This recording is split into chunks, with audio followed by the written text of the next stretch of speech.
Welcome to Public Square, Conversations in Democracy, where we explore the heart of democracy.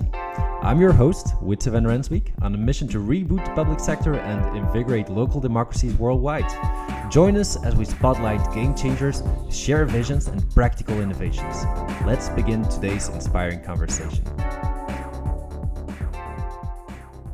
Today, we're traveling to a coastal city where the weather is undoubtedly much better than here in wintry Brussels. We're traveling to the southern hemisphere, and we're going to the city of Viña del Mar in Chile to meet Nicole Markwick. She is the methodological team lead at the city of Viña del Mar. Welcome, Nicole. Hi, Wietse. How are you? I'm good. I'm really excited for this conversation because we're going to be talking about citizen engagement in a very different context than, like the context that we're mostly talking about on this podcast, the European context, the American context. So I'm very eager to learn a bit more about the Latin American context and what it means to engage residents in a country that has, I would say, a more probably complicated political history that still can be felt today. So all that good stuff, we're going to explore that, but maybe let's start with something lighter to kick off. First of all, so Nicole, you are a Canadian living in Chile, right? What's your story? Yeah, well, I'm coming up to, I guess, about a 6-year anniversary in Chile. I came here traveling, and in one of the sort of stories of life, the unexpected moments of life, I ended up staying a little bit longer and staying a little bit longer. So it's now the place that I call home. Okay, I would like to kick off this conversation today by going back in time. And I would like to ask you, what is, for you in your memory, what is your most powerful memory of democracy? Yeah. I think that's a hard one to pick, but the thing that sort of jumps to mind for me, if you can imagine, when church bells are ringing in a city and you sort of get these sounds, especially when they're at the same time, and you get bells that you can hear from further away and then bells that are closer, and it's sort of this sound that really draws you into the city. Um, in something similar, I think of something called a cacerolazo, which is when people go out onto the streets with pans, pots and pans, and banging the pots and pans together. Tat tat tat tat tat tat tat tat tat tat. And this is a particular type of sort of form of peaceful protest, rather musical too. Um, and it brings to mind a space like this where it brings me back to 2019. Well, like we'll probably go into this kind of a context in a little bit more depth in a minute, but 2019 in protests in Chile. And I remember these moments of the cacerolazos, and so you'd hear it starting from somewhere, over a few streets over, and people, different neighbors would slowly pick it up, and then you'd end up on your balcony, sort of hitting the pots and pans with people around. And so it brings to mind that sound and the sort of sense of community that brings to mind for me. People declaring a need for change together. Yeah, right. That's what I mean, it's not something that I've ever participated in, but I can totally imagine how you can feel kind of a sense of collectiveness with like dance and music and how this can even strengthen that feeling of community.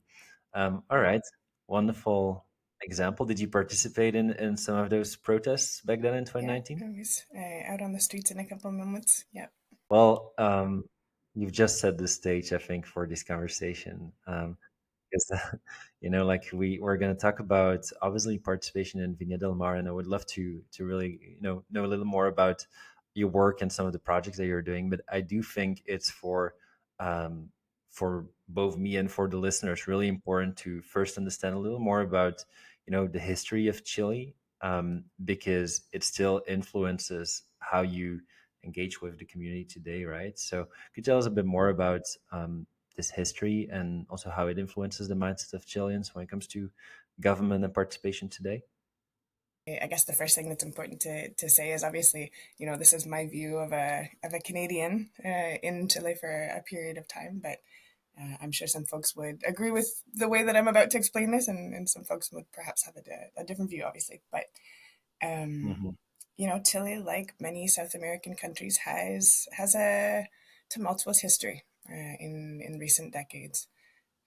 One of its sort of most well known events or periods of time, I guess, has to do with the dictatorship of Agustin Pinochet, who came into power Mm, through a military coup in 1973. And that was following a period of quite a lot of hope, I would say, for at least a segment, a political segment of the population where the government of Salvador Allende had come in with much more sort of socialist mhm, views and policies.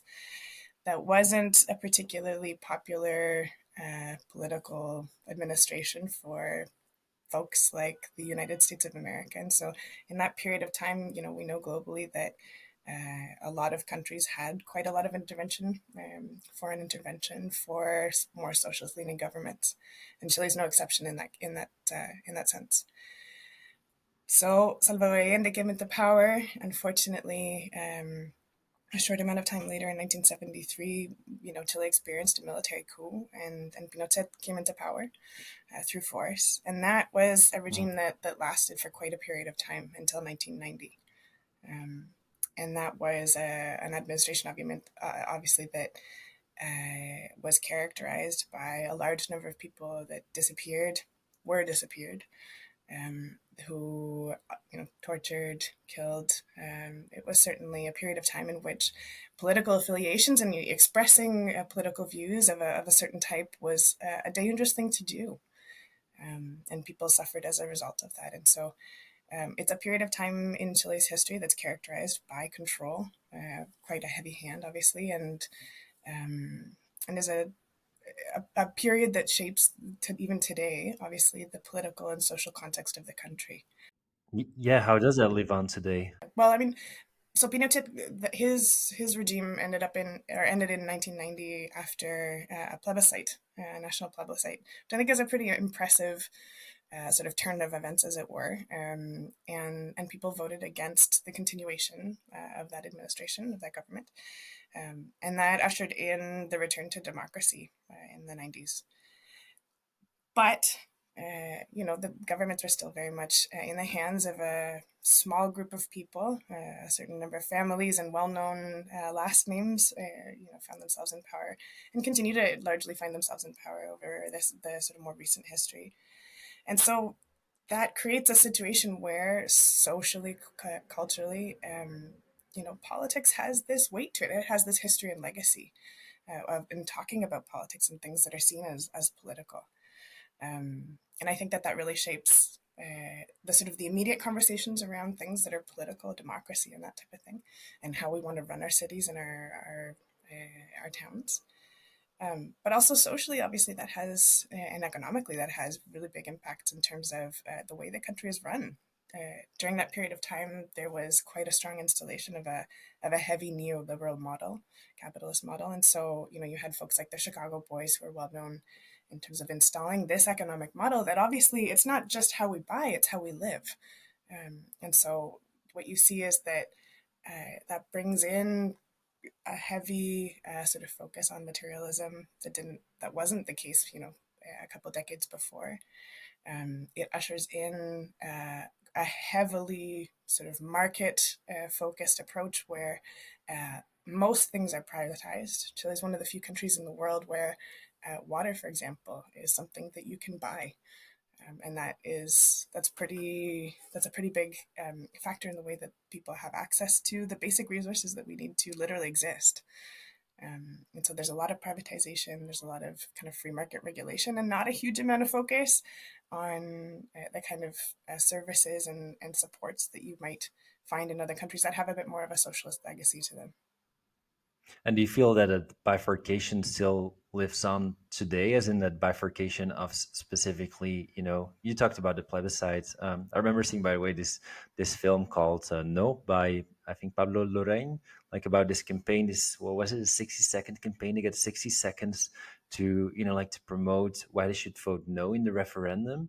I don't know if you've seen that film or you probably know the history, but I find it pretty fascinating. They only had like 60 seconds, if I remember well, like 60 seconds, but I had to say it all in those 60 seconds. Um, but anyways, what I wanted to get back to is the dividedness in the society today is it's still something that you can feel because you had I mean, two very different political regimes, right? With Allende was very much leftist socialist, more inward, right? And then you had the right wing under Pinochet, the neoliberalism that you just talked about. Is that something that still lives on today? That there is such a there's a divided society and there's less of a center taking shape? More than political division, I think the thing that at least I notice more has to do with socioeconomic inequality. You know, Chile is one of the OECD countries. It's one of the countries that has the highest level of income inequality, and so you have a huge majority of the population that, or sorry, a huge percentage of the population that has, a very humble monthly income, and then you have extravagant wealth on the other end of the spectrum, where a huge concentration of the resources of the country in the hands of very few. And so, unfortunately, that creates a context where the realities of different segments of society are drastically different, and the sort of the middle class isn't as strongly represented. You have a lot of folks who are living very much, the last sort of pesos of the month to get by at the end of the month, and other people who they're not thinking about that. Yeah, we're going to talk about like that impact of those inequalities and how you engage your community. But just building on what we're just talking about, the Constitution, that's also a big part, right? Like the Constitution and the recent reforms in the Constitution. Could you tell us a bit more about those events? Like, why was the Constitution in the first place? Why did it get, or are, because it's still in the process, right? Why was there a need to rewrite it? And what's been the different steps so far to rewrite it? Well, the sort of baseline context, is born out of what we were just talking about, which is that during the Pinochet regime, um, the currently active constitution of the country was written, and so it was written in a in a very specific context, right? That is the constitution that, as I said, is still active, still relevant today. And when I was mentioning the cacerolazo, the banging of the pots and pans, that happened in 2019, and what we saw in that year um, was a sort of explosion of protests that had been and have for many years been present in Chilean society, particularly the sort of student protest movement. Every few years, it's had quite impactful moments to try and push the envelope a little bit in society. But for whatever reason, in 2019, sort of student protests came together a bit with another raise in the cost of transit, particularly in Santiago, which is the capital city of this country, where over 40% of people live. And the metro system raised the price a few more pesos, but it's already quite high considering what I mentioned earlier, that the cost of living for people and the income levels for a lot of people. And it pushed a button. And it started off. I remember I remember this day being a Friday, and it started off. We had been hearing that week about the different student protests, and in particular, sort of jumping the turnstiles at the metro station as a form of protest. And on that Friday, I'm getting shivers thinking about it a little bit. On that Friday, um, in the evening, as it was sort of coming to the end of the workday, there were sort of wider spread protests that started happening. And then it just sort of lit. And through the evening, we started to see very widespread protests. The metro system was shut down. So there was quite a high degree of kind of interruption of normal life in the city, people having to walk home from work for long distances and things like that. And then, so the things that are that often come with sort of wide scale protests, um, the burning of some metro stations and things like that. And so it really took hold very quickly. It escalated really quickly. And that marked the beginning of a period of protests that went until about the pandemic, right? Where what you saw was a really widespread movement that didn't have a head in particular, not a particular figurehead or face to the movement, and the demands were also quite widespread. They pointed to different elements of the inequality and the lack of sort of supports in this society, education, healthcare access, the healthcare. Health insurance systems in this country, the retirement systems as well, which are pretty poor, unfortunately. Um, Things, all sorts of different elements of the way that we live and the way that we sometimes suffer as well, and don't have the supports that we're looking for. And so there was this really quite wide series of demands that started to coalesce into the call for a new constitution. Because at the end of the day, when we try and move forward new laws, a constitution can be the thing that lets continue, opens the door and ushers in that change, or it can be the barrier to that change. And so, what about the constitution? Then there have been, if I remember well, so there was a plebiscite. Then there have been two attempts already to go through like a participatory process, right? Yeah, well, and that's the first part is the prettiest part, right? The most sort of hopeful part, and then we get into the messiness of what social change really looks like. Yeah, in October 2020 was when we had the first plebiscite, and there at that point in time there was quite wide scale support for the idea of rewriting a new constitution. You had about 80% of the country voted to write a new constitution, and about 80% of the country that selected that the way that they wanted to do that was through a constitutional assembly of citizens, a group of citizens to rewrite the constitution. So this was sort of the high point, I would say, when hope and openness would have been sort of at the highest points.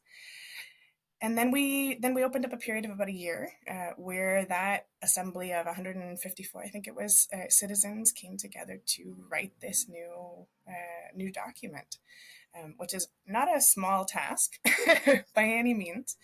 And they had quite a short period of time. I mean, this is a monstrous document that has to have quite a lot of sort of legal basis and all that kind of stuff. But they did it.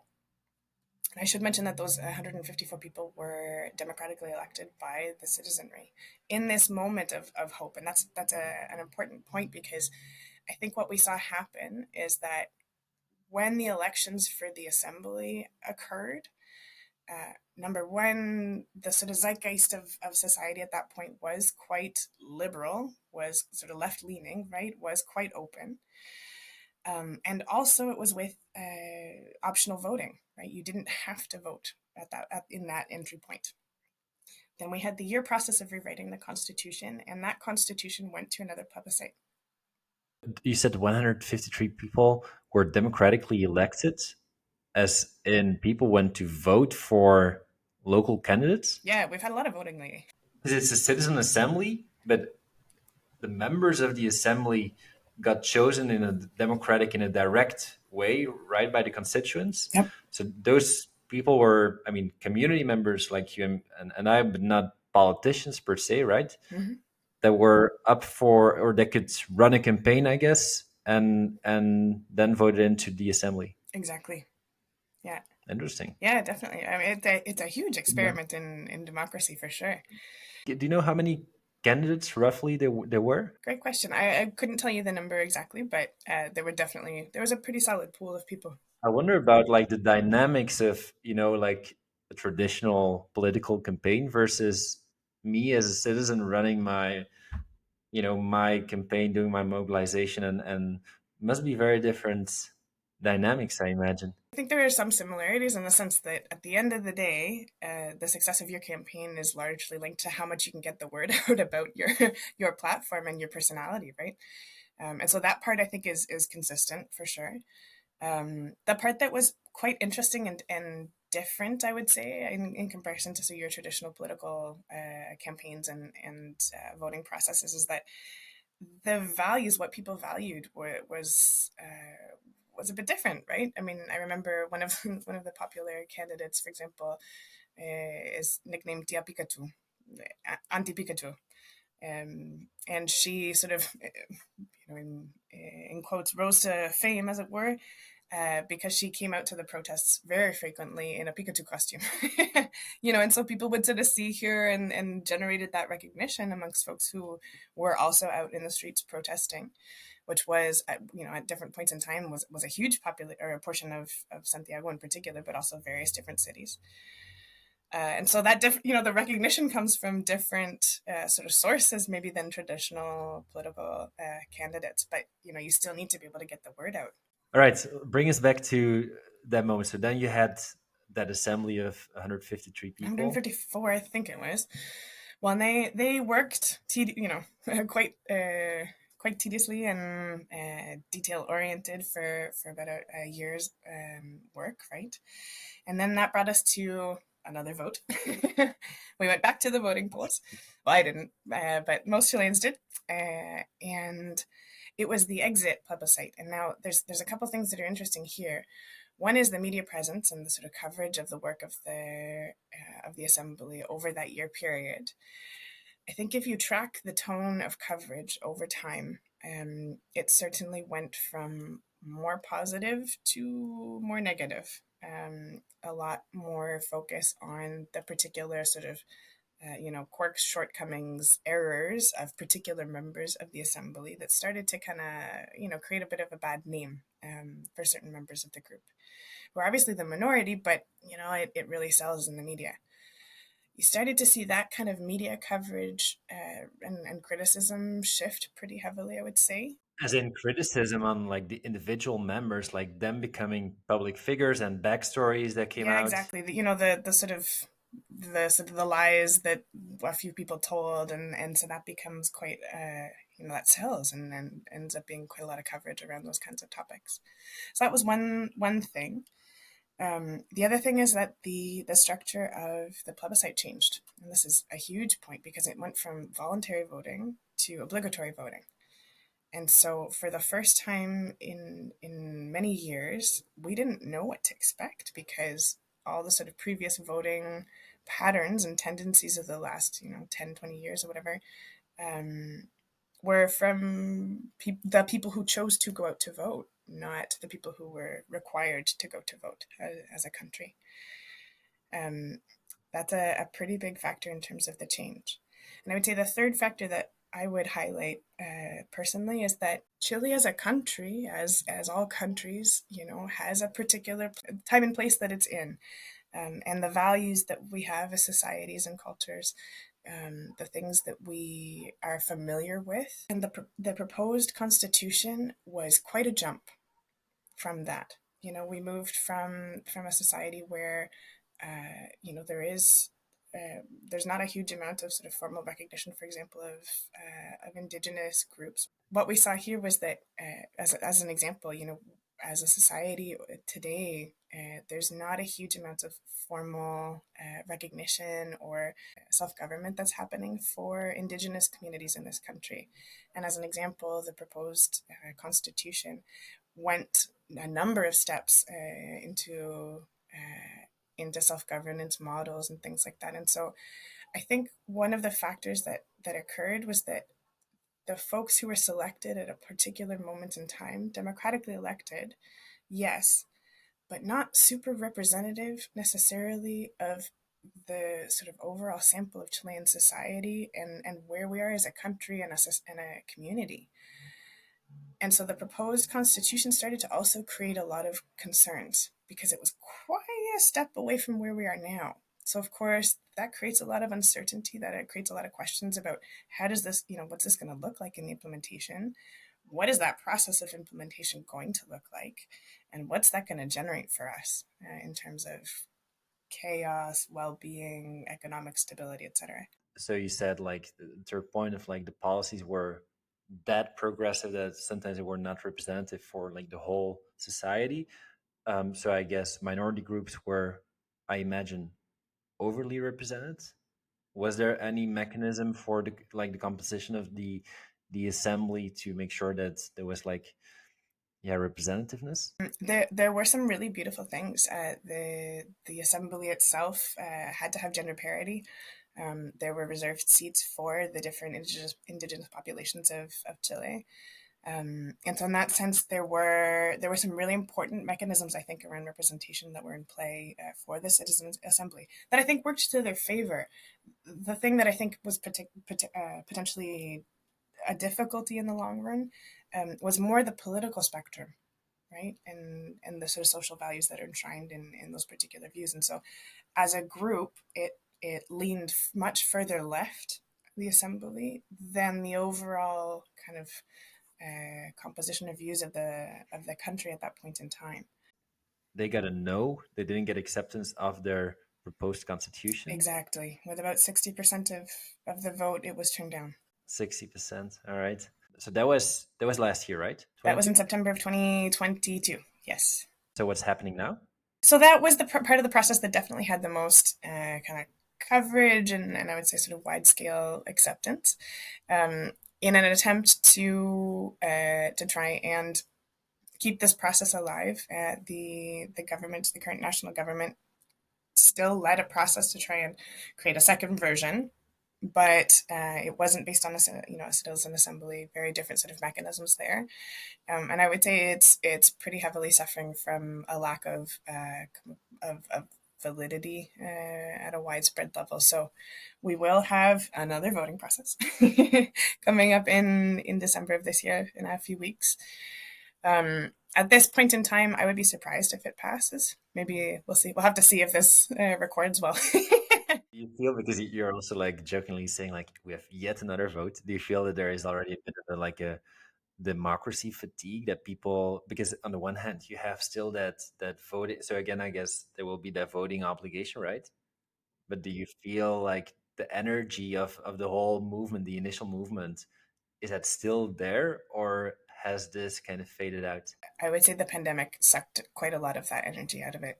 Um, and that Yeah. combination of, well, when people become disappointed, people had high hopes, and then those, unfortunately for many folks, came crashing down a bit. And so the disappointment, the frustration, those are real.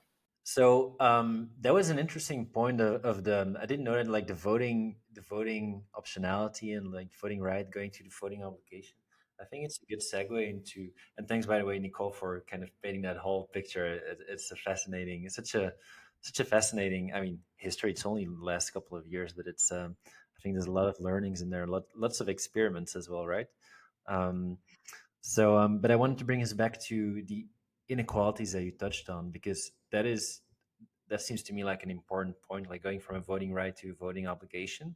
Um, and my natural instincts would say that as a consequence, people who have been disenfranchised or have previously been left out of the political debate, or wouldn't show up simply at a ballot box, now it's about how do we engage them? How do we kind of, those are probably part of the audience that politically are really yeah, delicate and important to win their hearts and their votes, right? I would say yes, but I want to like add a little asterisk to that, which I think is really, really, really important in today's day and age, which is how do we, instead of how do we engage them, it's how do we engage people well? Because there's not a huge, in my view, there's not a huge distance between populism and citizen engagement if we're not careful. um, Engagement without the information that you need, without good design of those mechanisms, is asking folks who are not in a position to understand what you're even asking them to make a decision that will sometimes have huge impacts on their lives for decades to come. And that's not fair. That's not fair. And so when we're talking about moving to something like a required voting system, um, what concerns me is where is the civic education to accompany that shift? Because we moved from a system in which people who tended to be more up on these issues, who tended to, this is not a blanket statement by any means, but who tended to engage themselves a little bit more, educate themselves a little bit more, were the ones who went out to vote, and the people who didn't, they're the folks who went, I don't really know, I don't necessarily care all that much, I don't see the relevance for me. And now we're telling everybody, you must go, you must vote. But where is the sort of the civic duty and the civic responsibility that we have as institutions, as countries, as society, as municipalities to help people have the tools that they need to make the decisions that they actually want to make. It breaks my heart a little bit when I hear about things like Brexit, for example, or the plebiscite that happened, the exit plebiscite. What I think is the worst outcome is when you hear people say, "Oh, I didn't really know what I was voting for. I didn't think it would lead to this." And that is the thing that we have a huge responsibility around. Hmm. Is this something you're working on at a local level at the city? For sure. I think that's an ongoing challenge for all folks working in community engagement these days. But it's certainly something that's quite present for us. Yeah. Hmm. So I guess, I mean, because we've been talking a lot about like the national context here, um, do you feel that your work at city level is very much linked to like the bigger, like democratic culture, what's happening at national level? And I mean, just the thing that we're talking about here, civic education is something you participate in multiple democracies, right? Your local community, regional level, national level. Um, are all those things intertwined, and are you also like engaging the community or working with the community on matters that are happening at different levels?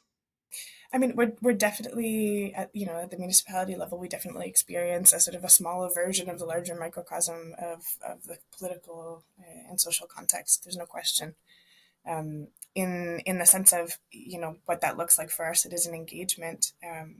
I think there's a really deep responsibility that we have and that we do our best to try and acknowledge and move forward with around the education piece when we're creating opportunities for citizen engagement. So there are moments, and part of our work is accompanying, in this case, the administration of our mayor, Macarena Ripamonti, in her administration of the city, and advising on when citizen engagement is appropriate, when maybe not so much, and when it is, what are the conditions that we have to meet to be able to actually have a space that is meaningful and fair to the citizens of the city to be able to participate well, not just participate. And do you have any good examples, Nicole, of civic education programs or initiatives that you've launched? I think today, more than education programs, what we try to do is in the specific sort of participatory processes that we open, that there is the education kind of built into that, the information that somebody needs to be able to participate in that civic engagement as a whole is something that I think we're still very much in debt at a national level, at a more regional level. It's something that is not a huge focus in our education system. Um, but does that imply for you that your focus right now in your work is more on the educational part and the informational part of community engagement more than the participation itself? No, it's oriented more towards the participation itself, actually being able to be a part of this decision making that's happening. But the education piece comes in with and you have the information to be able to participate in that way. Let's also talk a little more about like the social realities that you touched on, like the huge inequalities. I think there's a little more to tell there.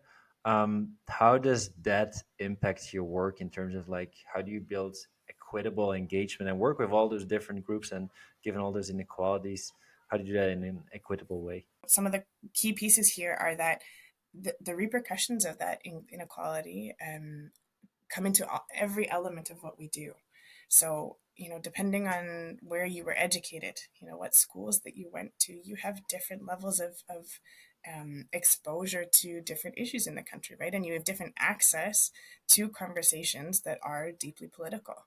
And of course, you also have different access to spaces of power where decisions are being made. In terms of how much of this stuff is sort of is crossing your path in the first place.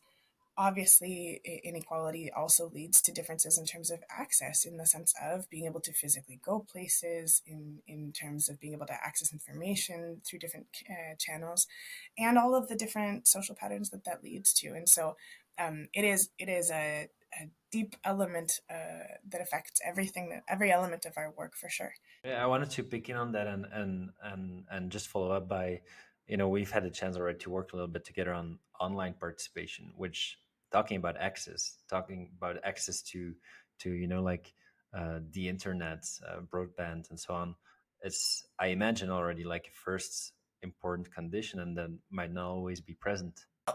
Funny enough, in Chile, that's not as strong a pattern as you might find in other places in the world. Chile is one of the countries with actually the cheapest access to telecoms, like to data and things like that. Yeah, yeah. When I go home to visit my folks in Canada, it's painful to see their cell phone bills. I'll tell you that.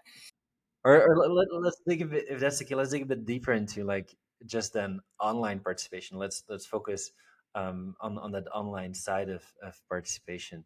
And at the start, I talked about, I would be eager to explore some of those key differences. You as a Canadian, you're able to compare a little bit. What do you see as key differences? I think the overall political culture, you've really kind of given us a good overview there. So I think I can at least see the differences and the inequalities and all the things we talked about. But when it comes to online engagement, how does that, how do the rules of the game change? Well, engagement is different, right? We're in a different context than a European country, than a North American country. Interestingly, like the availability of relatively cheap mobile data means that people are on their phones, right? Phones are a really, really, really key element of connectivity in this country. Much more than computers, for example. People use WhatsApp way more than they'll use their email in general. Um, and so that means that we have to, if we want to talk about good participation and good citizen engagement, we have to shift towards the context and the local realities, right? That means that we're not sending necessarily our information only to an email and assuming that they're going to get it that way. We're working a lot through text if we can, through WhatsApp messaging. We're sending graphics and videos that way, and not relying especially on that kind of online outreach that you might sort of see in North American or European contexts. You as a government, you're leveraging WhatsApp to send direct messages to the constituents, to community members. In some cases, yeah, that's something that we're working on to be able to expand that reach. But I was going to couple that with a second thing, which I think is really critical, and I see as a big difference if I look at Canadian contexts, which is that the territorial piece, the being boots in on the ground, is critical for us, and that's an element that we cannot forget, because the element of being in contact with community organizations, of physically being in the different parts of the city. There are people who spend for sure their days in their local neighborhoods, and they're not physically reaching other parts of the city. And so information, they're getting most of their information from their WhatsApp groups with their family members and friends, and from when they go to the local sort of corner store. If there's a poster up there from the neighborhood group, for example, the neighborhood house, the Junta de Vecinos. And so the information transfer in that sense is often very local. And one of the challenges that we have, the beautiful challenges that we have as the municipality, is to be present in a context where, to give a bit of that background, Viña del Mar is a city that's hilly. And so there's sort of a valley-ish in the center, which is the sort of center of the city. And then there's all these different hills around, and each of those different hills, as a different sector of the city, has its own identity and own realities. And people identify first and foremost, by and large, with those local neighborhoods, not with the city, not with Viña necessarily.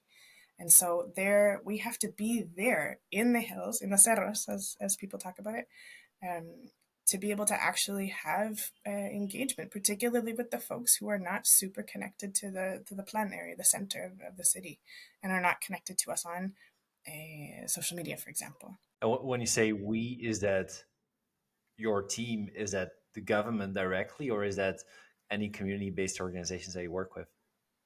We in the sense of my team and the municipality in general, yeah. But the community organizations are the ones who are grouping together people, bringing people together in their local contexts, right, in their neighborhoods. And so for us, working with those different organizations, whether they're organizations that are built around an interest group around a theater group, or whether they are your local neighborhood group. All of these are sort of hot points for us to get out information and to receive back information around, the kinds of things that they want to see in their city. Yeah, right. Going out in the neighborhoods, really being in the field and in the neighborhoods, boots on the ground. Um, does that blend with online, or do you see that as two separate worlds?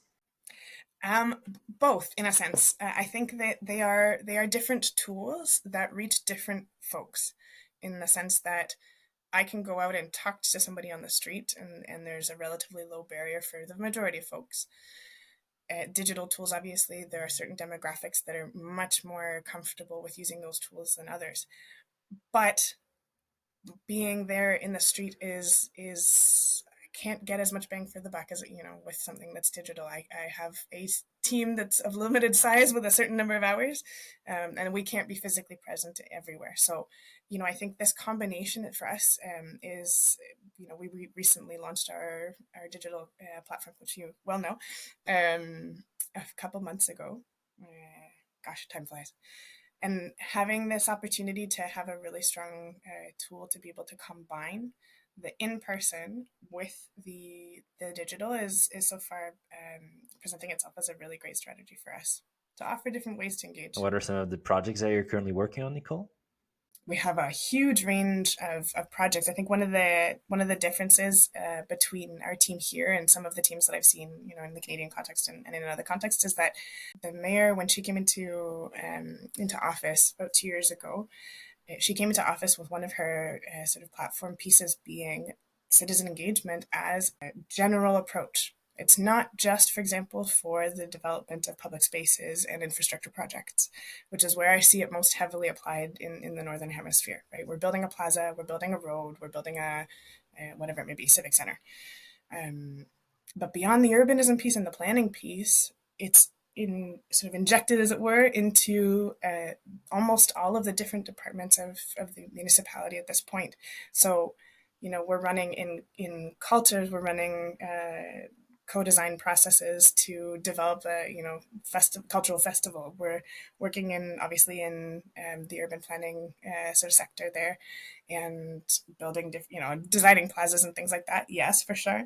And we're also in other different so there's a real richness of the way in which we can use citizen engagement that goes far, far, far beyond just your sort of consultation around, do you like the building design that we've put together? But that implies that you open up the definition of like community engagement. It's not strictly speaking only about participation in a strict sense of political participation, but it's also about being part or taking part in community events, festivals they were just talking about.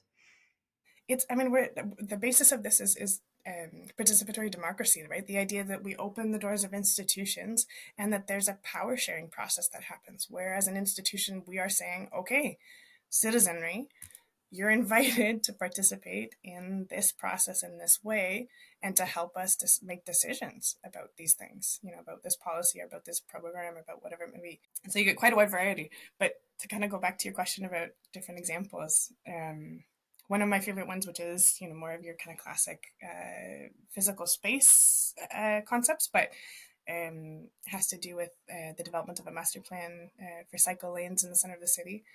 And so we had often our processes are multiple spaces, because it allows us to build knowledge. Going back to the education piece, right? It allows us a bit more time to be able to generate and move through a process of decision making. And so we had a series of, I think it was three different workshops. So in the case of the cycle lanes, we had a series of about 3 spaces where we invited people to come in and this was critical, to be able to interact and sit down and chat with the engineers who have the more technical knowledge around, well, you can't put a bike lane there exactly because this is a consideration around cost, because if we do it this way, then we have to move the posts there and we have to change this light and this kind of thing, which are details that we don't know and we don't have to know as sort of general citizens. So having moments of being able to sit down and talk about what it means to build cycle lanes in the city, and what the standards are and all that kind of thing. People sat down in these 3 spaces to be able to, as an end goal, create a master plan of the different cycle lanes that we wanted to build in the center of the city. And so they sat down with the engineers, and we went through a process of first identifying opportunities, right? Where would people like to have the cycle lanes? That went back to our engineers, and they essentially did a process of sort of street lighting it, where the red, yellow, green type of approach, where based on the cost and ease of creating the process or a project, they ranked the different options that people had identified in the first space. We went back in the second space and said, okay, these are the realities, right? If we want to build these projects, each of these different options that we identified in the first space, these are the ones that are costly and therefore also much more uncertain if we'd be able to actually implement them in the short term, medium term, or even long term. They also mean longer term processes, generally speaking, or projects. Versus like the greens, which were relatively easy, low cost, a small amount of infrastructural change that would be required. And so we laid the information, the realities on the table and said, okay, now we have to prioritize. And as users of these spaces, what knowing this information, what would you prioritize? Knowing that if you put a red, for example, it's much less likely that it would actually happen, but maybe it's more important to you. And so it was really interesting to see what came out of it. And in conversation with our engineers afterwards, they sort of said, I never would have prioritized a couple of the reds that came out prioritized as a result of the process, because the likelihood of they're much more complicated projects. The time frames that we're talking about are a lot longer. But the user said, I get that, I understand, but I'm still going to tell you that this needs to be prioritized because it's a major connecting route, for example, to the nearby city. And we'll also throw in some of the greens, to mix it in and create a good network, for example. And so the results were really quite detailed and oriented in the realities.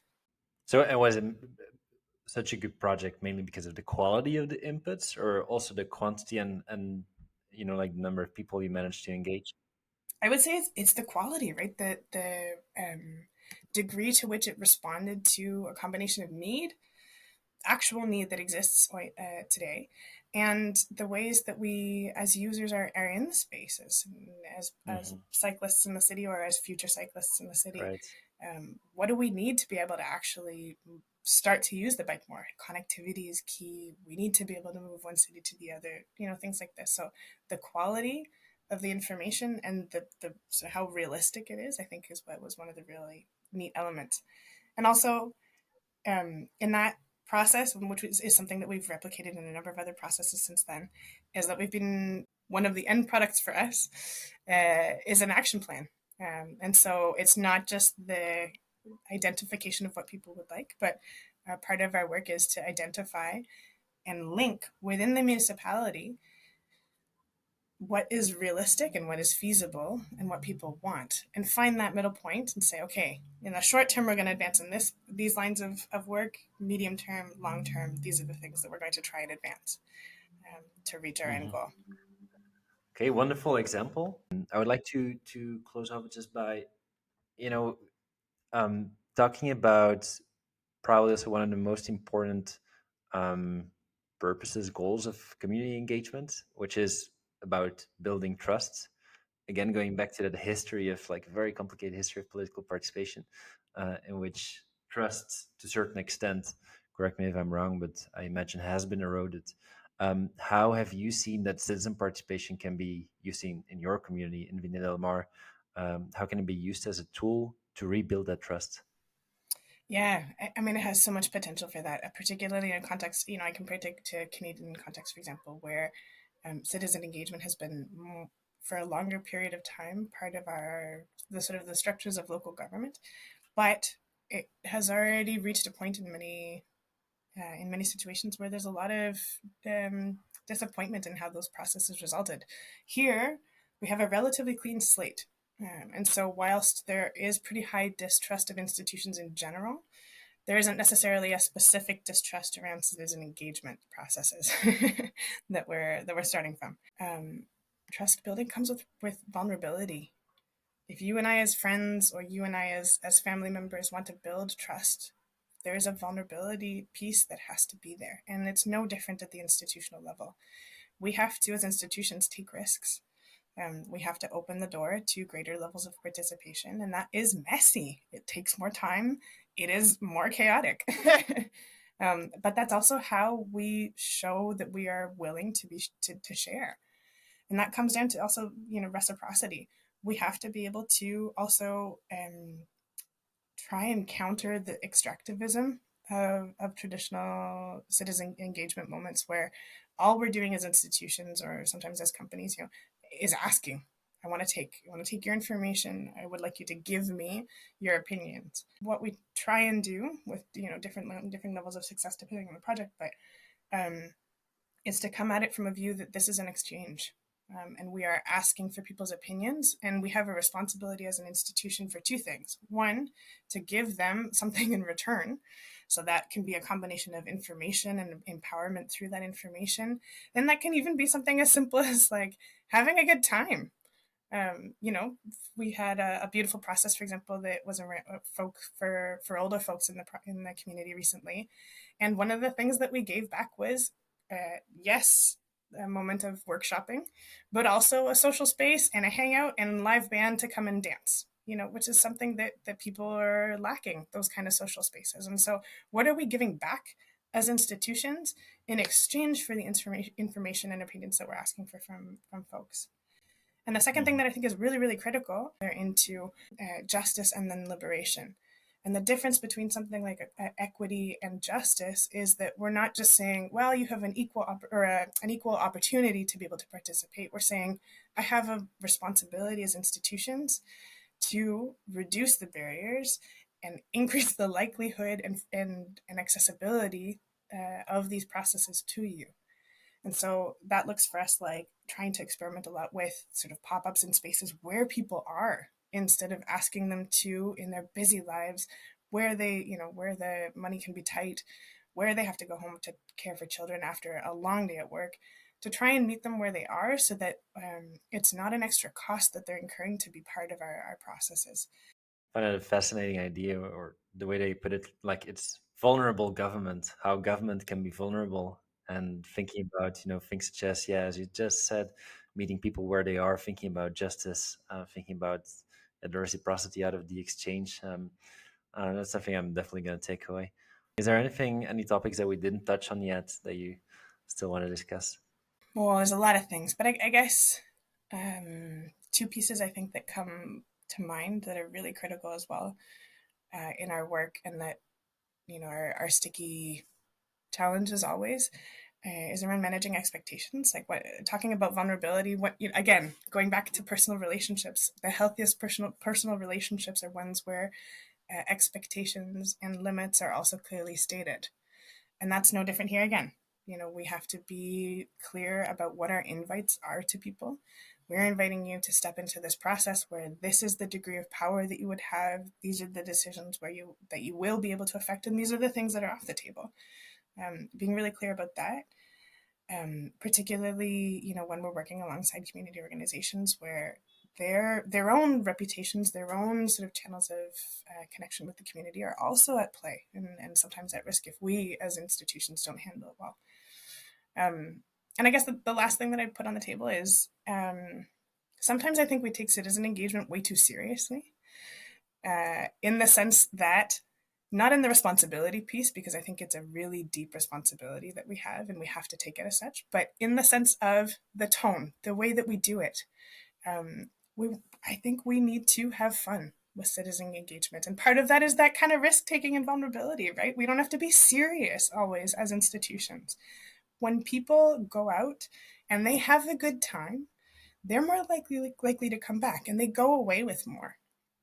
So why as adults do we stop playing? Why do we stop inviting, our citizens into spaces where they laugh, where they have fun, where they can giggle and, and build with their hands and move their bodies sometimes? I think that there's a lot of opportunity for us to deepen the degree of engagement, widen the creativity of the opportunities and the invitations that we're expressing to people, but to be really, really clear and vulnerable as we're doing it. I sense a lot of optimism. I love that. Like, um, a lot of optimism coming from you on like widening creativity, having fun while participating in democracy, I really love this, and also being very much people driven. I mean, of course, we're thinking about community driven, but people driven, as in like as government Yeah, and someone working government. I feel that very much the energy coming from you, that you care about their relationship with community members, and that's, I think that's also a beautiful thought that government can have personal relationships. With instead of the antidote exactly. is obviously thinking in a neoliberal sphere of your community as clients or something, but that you can have genuine That's relationships. exactly it. Um, we're going to end here, Nicole. Thank you so much for the conversation. I would like to ask you a last question as we wrap up this conversation. What would be your one single piece of Sure. advice that you, um, let's put it like this, that you wished you knew before you started on this whole citizen participation journey? I think we sometimes get really wrapped up in the complexity of the degree, how big the issue is that we're trying to change, or we get wrapped up in how, fancy or detailed we want the space to be. So from large to small, we can get really wrapped up in complexity. And there's no doubt that human societies are complex, and the way that we interact leads to complexity. And in simplicity, there's a lot of accessibility. There's a lot in the sense of being able to reduce barriers. There's a lot of accessibility in the sense that people can feel much more comfortable. And there's a lot of value in being able to get to the heart of something, and removing all the bells and whistles. So I think over time, I have um, invested a lot in planning of spaces and processes, and that will continue to be the case. But I think as a team, we are striving more and more to have multiple, simpler ways to participate in things that are really meaningful to people based on where they are and what's important to them right now. Couple of episodes ago, we had Roel Camps from City of Antwerp on the podcast, and he's doing youth engagement in particular. And he said, actually, all planners, should always remind them, try to explain this to a 10-year-old, and you're always getting better results, even if you're presenting it to a 40-year-old. Well, and why not involve the 10-year-olds too? That's, it's their future, it's their city. Thank you so much, Yeah. Nicole, for this conversation. I really enjoyed it. And until next time. Thank you for joining us on our journey towards a democratic future. Subscribe to the podcast to stay connected. Next month, we'll be back with another trailblazer. And remember, democracy is a journey, it's not just a destination. Stay curious, engaged, and active in your local democracy. Until next time.